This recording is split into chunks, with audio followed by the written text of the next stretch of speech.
금요 심야 예배 가운데 오신 여러분들을 예수 그리스도의 이름으로 환영하고 축복합니다.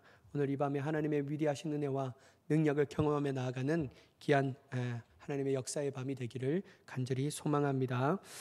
오늘 성경의 말씀은 사대 교회의 사자와 또한 그 교회에게 던지시는 예수 그리스도의 말씀입니다.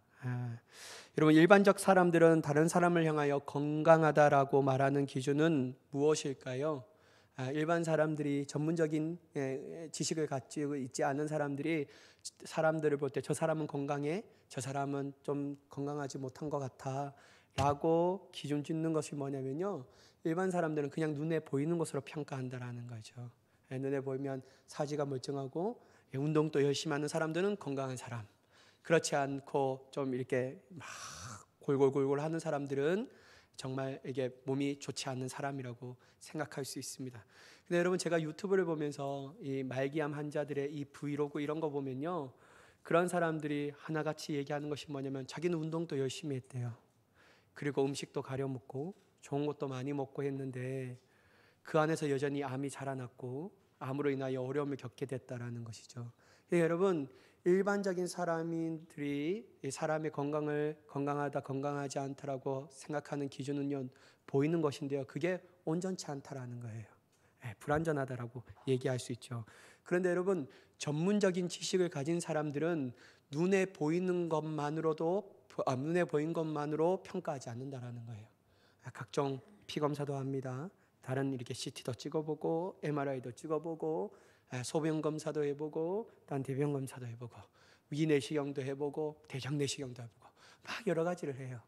그러면서 이 전문적인 이 사람들은요, 그 결과치가 기준에 딱 이게 정말 건강하다라는 이 기준치에 넘어서거나 아주 모자르지 않으면 그때 비로소 그 사람에게 건강하다라고 말한다라는 것이죠.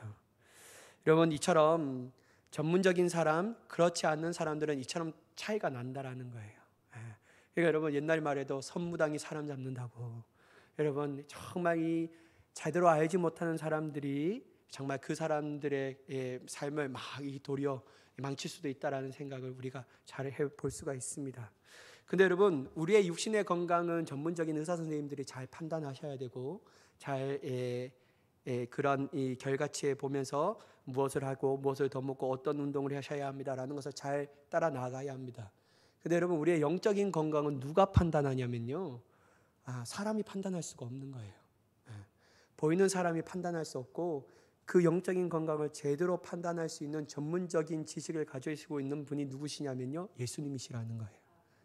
예수님이 바라볼 때 너는 영적으로 건강하고 너는 영적으로 건강하지 않는구나 라고 판단해야지만 그게 제대로 판단할 수 있는 근거입니다. 왜냐하면 저는 참 많이 느꼈어요. 제가 요즘에 이제 오래전부터 사역했던 이런 교회의 소식을 들어보면요, 걔가 막 이렇게 하는 애들이 진짜 믿음 생활 잘하고요, 하는 애들이 믿음의 여정에서 탈락하는 것을 많이 봤거든요.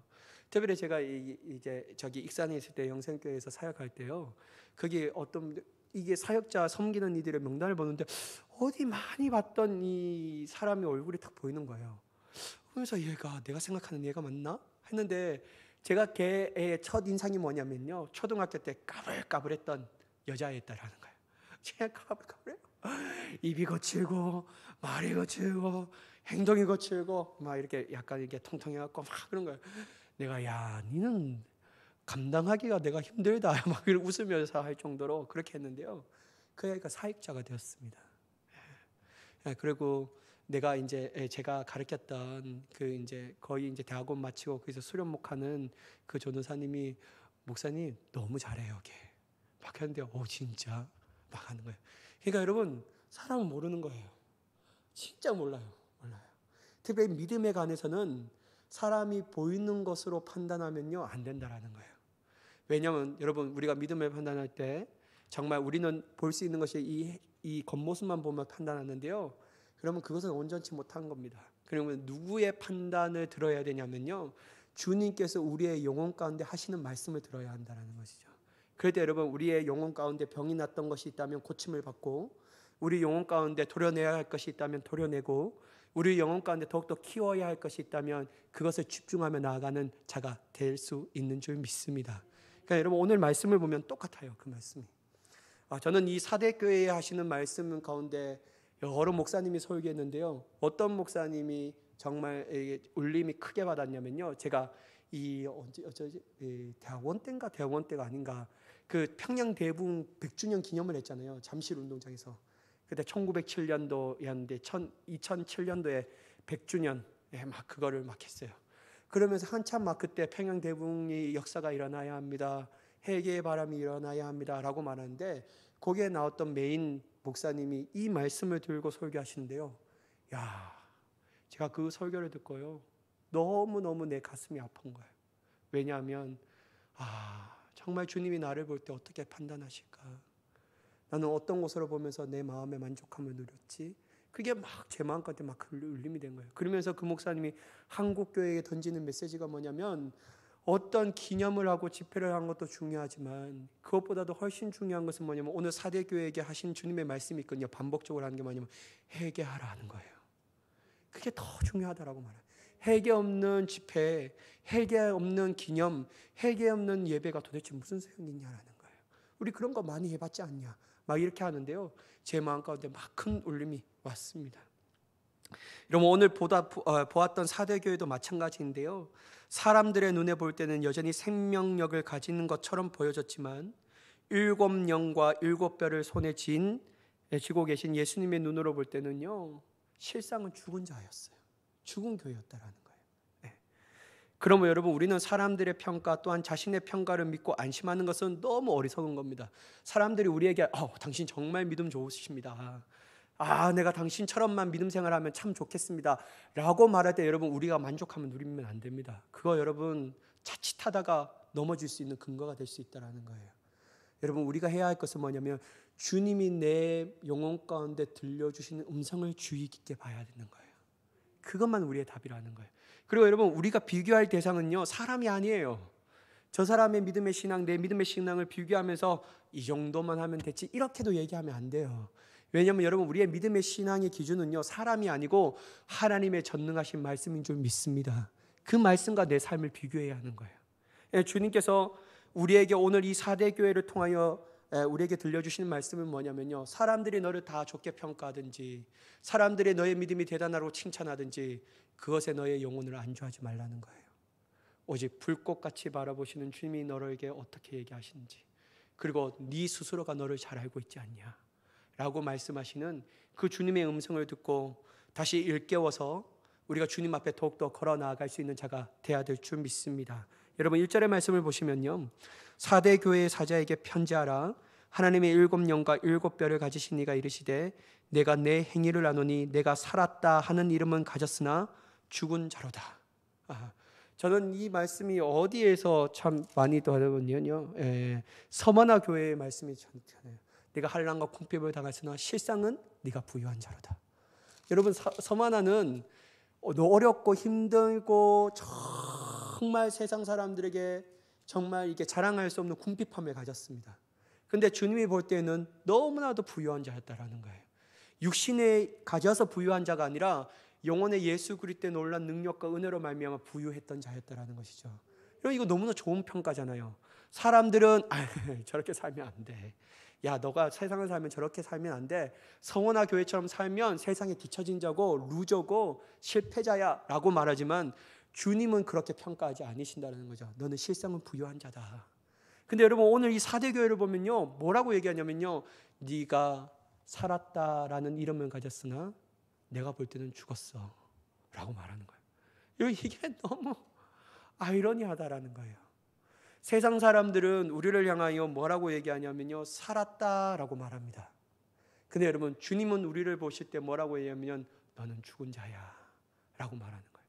여러분 사대교회가 왜 이런 평가를 들었는지 왜 이들의 영혼은 이런 평가를 들을 수밖에 없는지 시대적 배경이 있습니다. 그게 뭐냐면요 사대 지방은 두아디라 남동쪽 48km 위치한 도시로서 현재는 터키 루디아의 수도였습니다. 이 도시는요 상업적으로 번창한 도시였습니다. 특히 양털 염색, 염직공업과 금모래가 유명해서요 이 사대교회를 향하여 모든 사람들이 뭐라고 하면 사치의 도시다, 부의 도시라고 할 정도로요, 너무나도 풍요했던 도시였다라는 거예요. 그리고 무역의 요충지기도 하였다라는 겁니다. 또한 종교적으로는 사대는 시베리라는 여신을 섬겼고요, 그 종교적 분위기가 어떻게 하냐면 황제 숭배가 극심했다라는 거예요. 황제 숭배가 극심했습니다. 또한 여러분, 군사적 요충지가 사방으로 이렇게 둘러싸여 있어서요, 어떤 사람도 함부로 사대 지방을 넘볼 수 없을 정도가 되었는데 두 번이나 근데 여러분 함락되었어요. 이처럼 사대교는 이 중요한 지형의 변화를, 지형의 유리점을 갖고 있었지만 이들이 너무나도 안일했다라고 얘기할 수 있다라는 것이죠. 이러한 상황 가운데 주님께서 오늘 사대교회를 향하여서 내가 내 행위를 아노니, 여러분 이 말씀이 참 주의 깊습니다. 주님이 뭐라고 했냐면요, 내가 내 행위를 안다라고 말해요. 주님이 근거를 가지고 평가하시는데 그 근거의 기준을 가지고 어떤 것을 가지고 평가하시냐면요, 내가 내 행위를 안다라는 거예요. 내가 네 행위를 안다. 그러면서 주님이 뭐라고 했냐면 내가 살았다 하는 이름은 가졌으나 죽은 자로다 라고 말씀하시는 거죠. 여러분, 4대 교회의 행위를 볼 때 4대 교인들과 그 교회를 바라보는 외부인들은요, 4대 교회가 아주 살아있는 것처럼 보였다라는 거예요. 너무나도 생명력을 가지고 있는 것처럼 보였어요.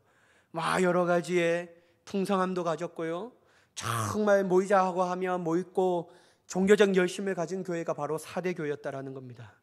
그래서 영적으로 살아있었고 대단한 생명을 가지고 영향력을 가지고 있는, 정말 딱 보더라도 저 교회는 진짜 너무나도 대단한 교회야 평가할 정도로 위대한 교회였다라는 거예요. 여러분, 우리나라의 교회를 한번 생각해 보십시오. 여러분, 한국 교회처럼 기도와 말씀에 대한 열심을 가진 교회가 어디 있냐라는 거예요. 여러분, 우리 한국 교회 기도를 빼놓을 수가 있겠습니까? 여러분, 다른 사람이, 이게 서양에 있는 사람들, 다른 나라의 사람들이, 지도자들이, 교회 지도자들이 한국 교회에서 볼 때요, 새벽 기도를 열심히 하는 교회, 주여 삼창하면 이 코리안 스타일이라고 말하는 정말 기도의 열정을 가지는 교회, 정말 전도를 열심히 하는 교회, 그게 딱 생각하면요, 한국교회라고 평가할 정도로 한국교회는 대단한 교회였습니다. 여러분, 정말 6.25를 이겨낼 수 있는 것 또한 정말 우리의 믿음의 선배들과 신앙인들이 열심히 나라와 민족을 위해서 기도했고 하나님의 말씀대로 살려고 하니까 주님께서 이 나라 이 땅 가운데 복을 주셔서 정말 한강의 기적을 이루게 하시고 정말 단기간에 세계가 놀랄 정도로 한국교회가 부흥한 해였다라는 거예요. 여러분, 세계 10위권 안에 있던 이 교회 중에 한국교회가 절반을 차지합니다. 이처럼 여러분, 한국교회가 누가 감히 한국교회를 죽었다라고 말할 수가 있냐라는 거예요. 그럴 수 없다라는 거예요. 한국교회는 살아있다라고 말하지 죽었다라고 평가할 사람은 아무도 없을 것입니다. 그런데 여러분, 엄연한 사실은 뭐냐면요, 한국교회가 죽어가고 있다라는 거예요. 절대로 죽지 않는 교처럼 보이지만 이 한국교회가 죽어가고 있다라는 것이죠. 특별히 그 증상이 확연하게 나타나는 것이 어디냐면요, 교회학교입니다. 교회학교가 없는 교회가 태반입니다. 너무 없어요.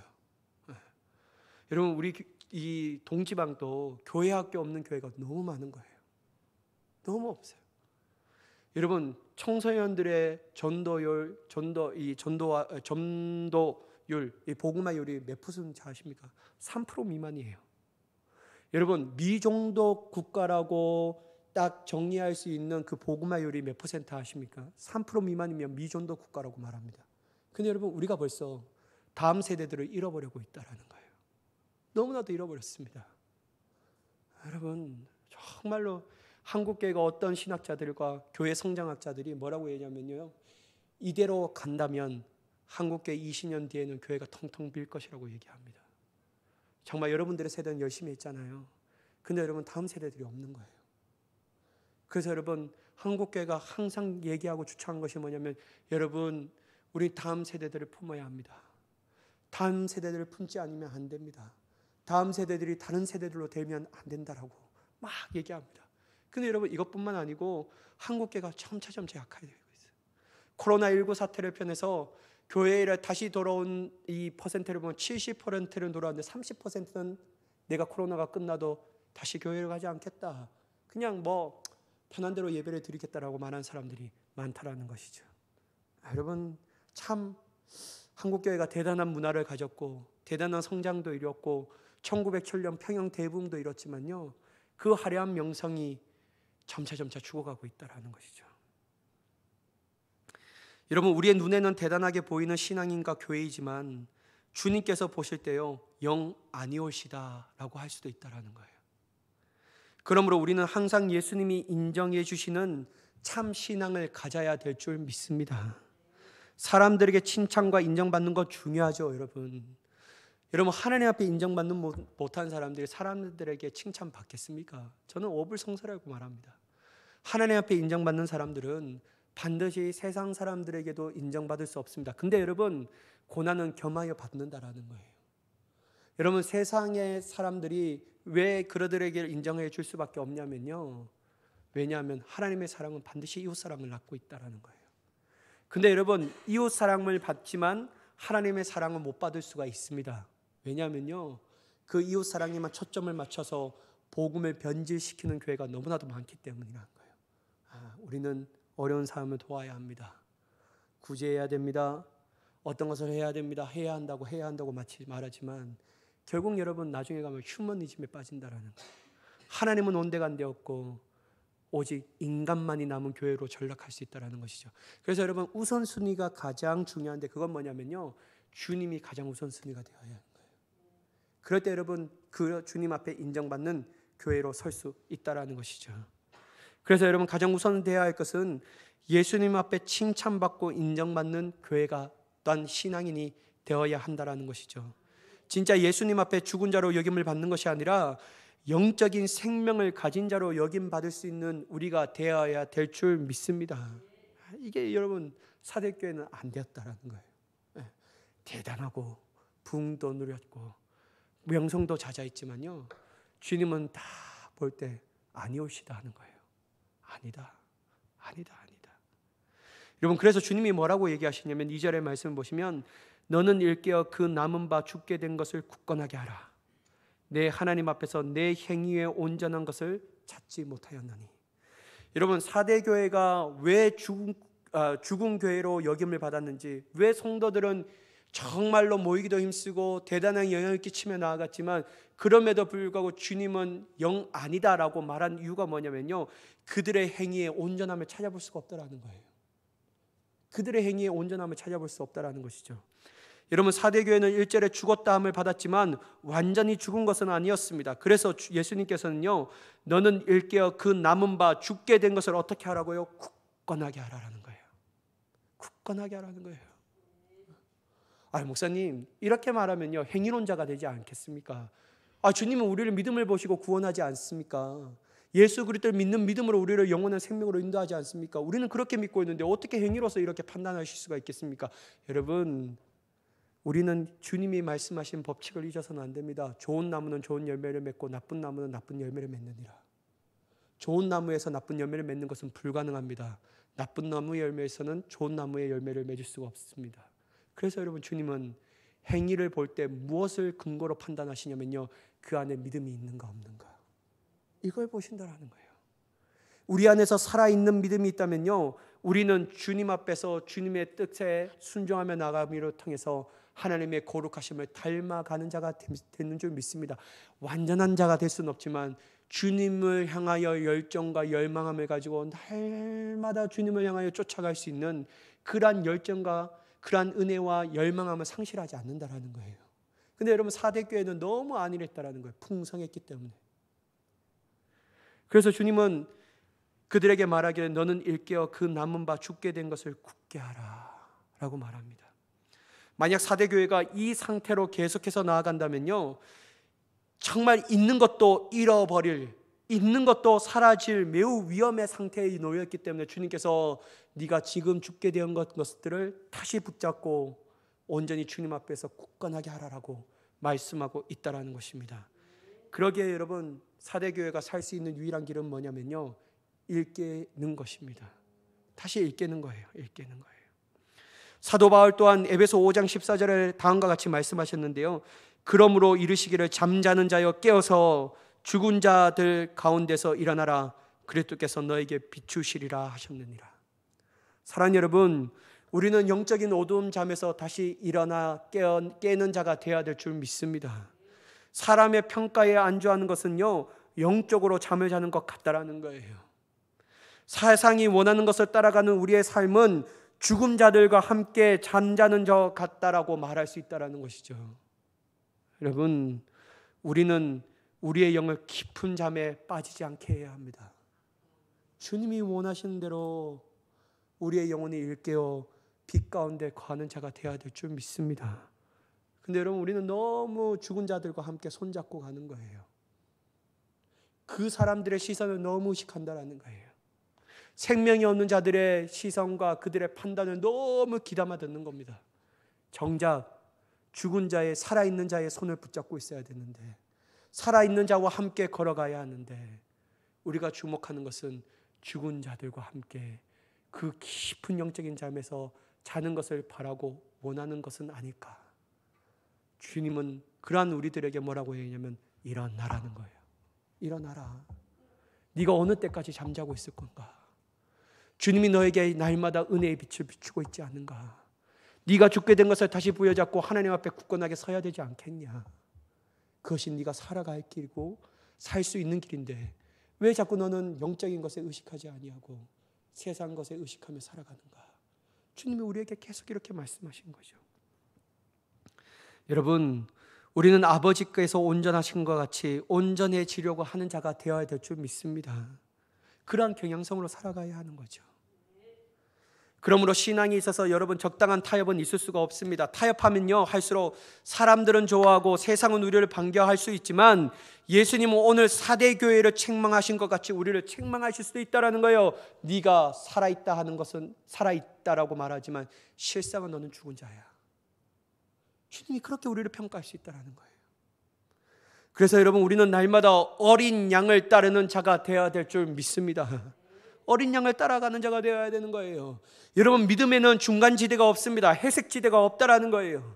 우리의 힘, 온 힘과 온 마음을 다하여 주님을 향한 열심을 내어야 될 줄 믿습니다. 우리가 회개함을 통하여 우리의 영을 깨어, 잠에서 깨어 믿음에 굳게 서는 자가 되어야 될 줄 믿습니다. 이것이 죽은 자가 다시 살아날 수 있는 비결이라는 거예요. 그렇지 않으면 여러분, 우리는 여전히 하나님 앞에 설 때까지도 영적으로 깊은 잠을 자는 자가 될 수 있다는 거예요. 그런데 나는 살아있다고 생각해요. 사람들은 나를 살아있다고 여겨요. 근데 주님은 아니다. 여러분, 우리 마지막 심판대 앞에서 하나님, 내가 이렇게 했고 참 많이 했죠.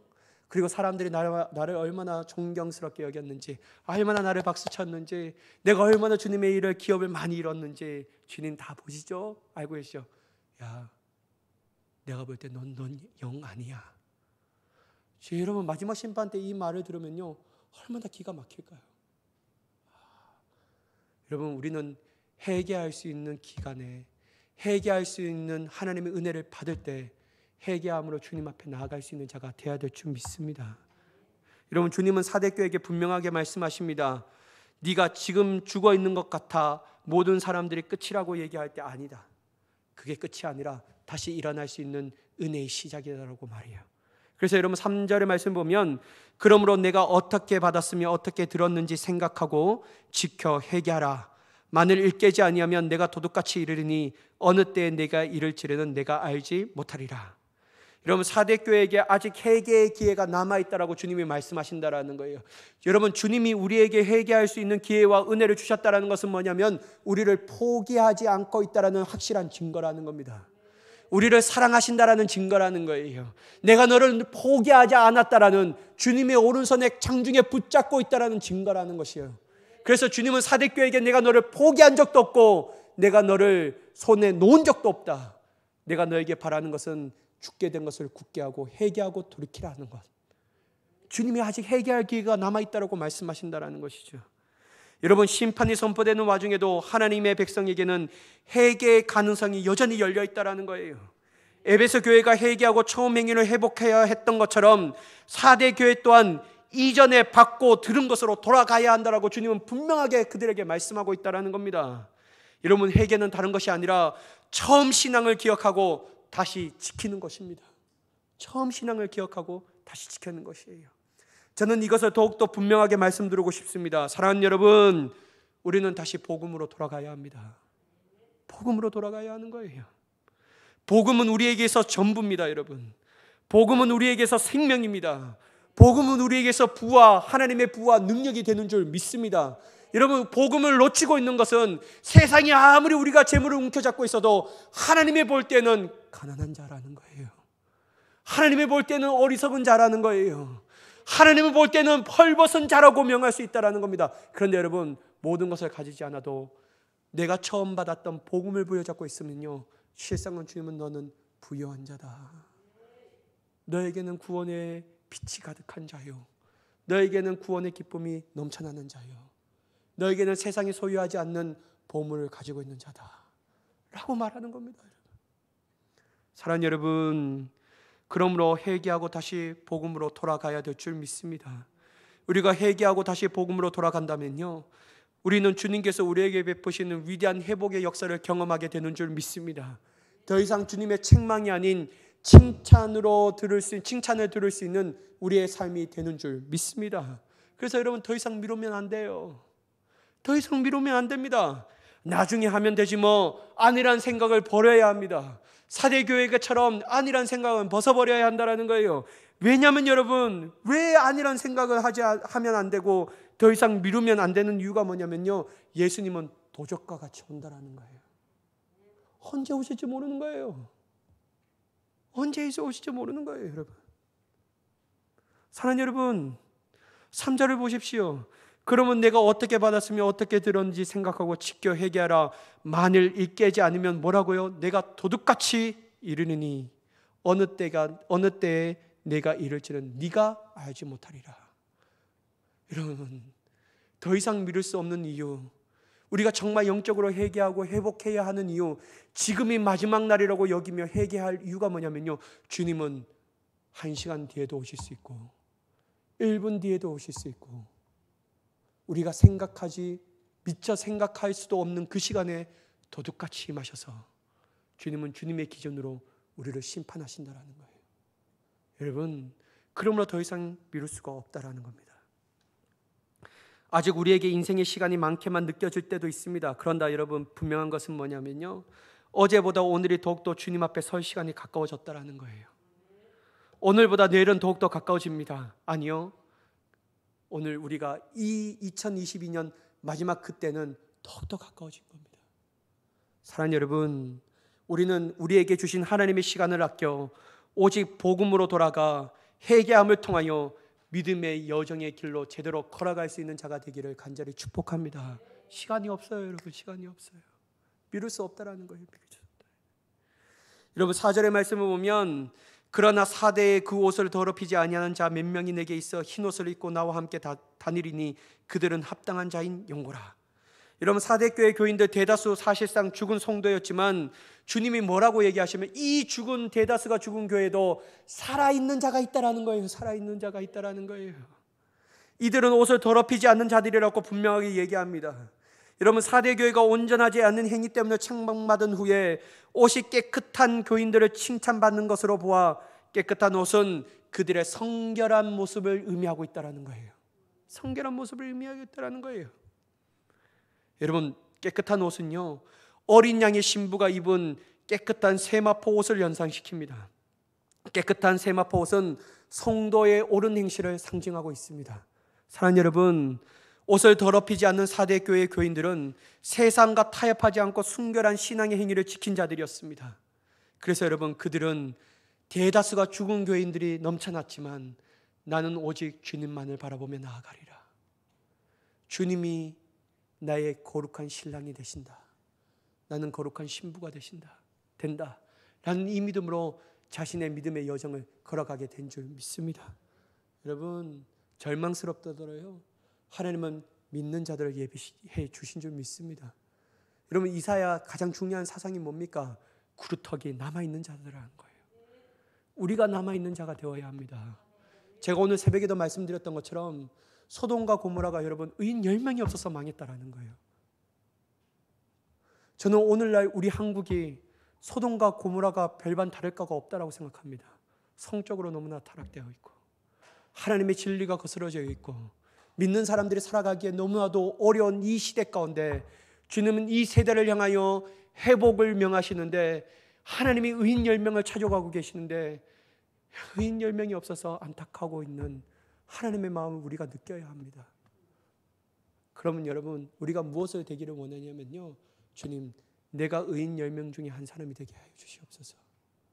내가 깨어 주님 앞에 의인 10명 중에 한 사람으로 서게 하여 주시옵소서. 기도해야 합니다. 여러분, 정말 우리가 주님의 거룩한 신부 사대교회처럼 대다수가 거의 90%가 죽은 사람이었지만 10%에 남아있는 자들이 있다라는 거예요. 주님은 그 사람들에게 하나님의 뜻을 이루기를 원하시고 하나님의 놀라운 능력을 선포하기를 원하시고 주님의 찬란한 은혜의 역사를 이뤄가기를 원하시는 줄 믿습니다. 이런 우리 모두가 흰옷을 입는 자가 되어야 될 줄 믿습니다. 그래서 여러분, 끝까지 주님과 동행하며 나아가는 자가 되어야 될 줄 믿습니다. 이런 마지막 주님의 약속의 3가지가 나오는데요, 이기는 자에게 5절의 말씀 보면 이기는 자는 이와 같이 흰옷을 입을 것이요 내가 그 이름을 생명책에 결코 지우지 아니하고 그 이름을 내 아버지 앞과 그의 천사들 앞에서 시인하리라. 여러분, 누가 이 3가지의 약속을 받는다고요? 이기는 자가 받는다라는 거예요. 여러분, 이기는 자는 내가 예수 그리스도를 믿고 세례 받고 끝, 이 사람이 이기는 자라고 얘기하지 않습니다. 여러분, 요한계시록은 뭐를 얘기하냐면요, 인내하라, 주님이 곧 다시 오신다. 로마의 박해와 압박이 심하더라도 너는 인내하라, 주님은 반드시 오신다. 여러분, 반드시 믿음을 지키는 자가 이기는 자인 줄 믿습니다. 이 이기는 자에게 주님께서 3가지의 약속을 하신다라는 거예요. 그 약속의 첫 번째가 뭐냐면요, 옷을 더럽히지 않는 4대의 교인들이 입게 될 것은 바로 흰옷을 입게 될 것이라고 말하고 있다는 거예요. 이기는 자만이 흰옷을 입게 될 것이다. 두 번째는 뭐냐면요, 이기는 자의 이름은 생명책에서 절대로 지워지지 않을 것이라고 주님께서 약속하신다라는 거예요. 오직 어린 양의 생명책에 기록된 자들만이 새 예루살렘에 들어가므로 생명책에 이름이 기록된 것은 새 예루살렘에 들어갈 자격을 얻게 되었다라고 의미할 수 있습니다. 누가요? 이기는 자가 말이에요. 이기는 자가. 반면에 여러분, 누구든지 생명책에 기록되지 못한 자는 불못에 던져질 것이라고 주님께서 분명하게 말씀하고 계십니다. 셋째로, 예수님은 이기는 자의 이름을 하나님 앞과 천사들 앞에서 시인하실 것이라고 분명하게 말씀하십니다. 예수님은 일찍이 사람 앞에서 당신을 시인하는 자를 하나님 앞에서 시인하고 사람 앞에서 당신을 부인하는 자를 하나님 앞에서 부인하게 할 것이라고 분명하게 말씀하고 있습니다. 여러분, 주님이 우리를 하나님 앞에 시인하게 하신다면요, 여러분, 이거는 놀라운 하나님의 구원의 확신입니다. 나는 하나님의 영생의 나라로 들어가는구나. 그래서 여러분, 우리가 끝까지 이기는 자가 되어야 합니다. 끝까지 이기는 자가 되어야 하는 거예요. 여러분, 한시도 방심하지 말고 끝까지 하나님 앞에 모든 이긴 자가 되어서 이 3가지의 약속이 나를 향한 주님의 성취되는 약속으로 경험되어지기를 예수 그리스도의 이름으로 간절히 축원합니다. 기도하겠습니다. 사랑의 하나님, 4대 교회처럼 살아있다라고 말하지만